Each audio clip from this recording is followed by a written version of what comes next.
ଅମ୍ଳ କ୍ଷାର ଓ ଲବଣ।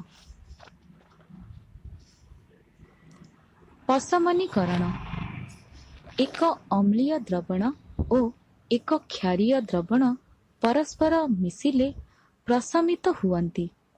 ଏହାଦ୍ୱାରା ଅମ୍ଳର ଅମ୍ଳୀୟ ପ୍ରକୃତି ଓ କ୍ଷାରକର କ୍ଷାରୀୟ ପ୍ରକୃତି ଲୋପ ପାଇଯାଏ। ଏହି ପ୍ରଶମନ ପ୍ରକ୍ରିୟାରେ ଏକ ନୂତନ ପଦାର୍ଥ ଓ ତାପ ସୃଷ୍ଟି ହୁଏ।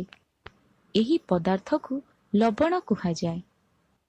ଲବଣ ଅମ୍ଳୀୟ, କ୍ଷାରୀୟ କିମ୍ବା ପ୍ରଶମିତ ହୋଇପାରେ।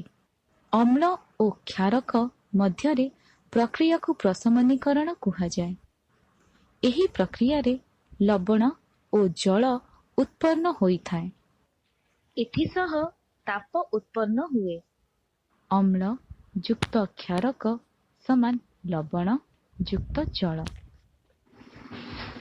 ଲବଣାମ୍ଳ ଯୁକ୍ତ ସୋଡିୟମ ହାଇଡ୍ରକ୍ସାଇଡ୍ ସମାନ ଖାଇବା ଲୁଣ ଯୁକ୍ତ ଜଳ।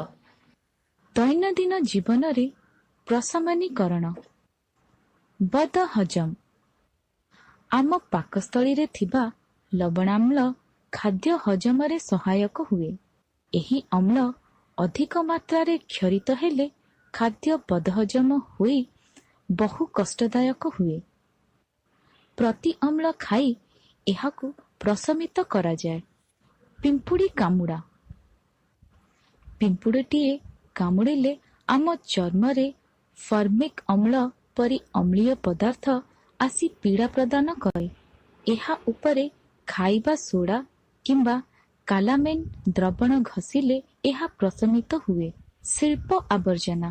ଶିଳ୍ପ ଆବର୍ଜନା ଜଳରେ ମିଶିଲେ ଏଥିରେ ଥିବା ଅମ୍ଳ ଜଳକୁ ପ୍ରଦୂଷିତ କରେ। ମାଛ ଓ ଅନ୍ୟ ଜୀବମାନଙ୍କ ପାଇଁ ଏହା କ୍ଷତିକାରକ। ଏଣୁ ପ୍ରଥମେ କ୍ଷାରକ ପ୍ରୟୋଗ କରି କାରଖାନାରୁ ନିର୍ଗତ ଜଳକୁ ପ୍ରଶମିତ କରାଯାଏ।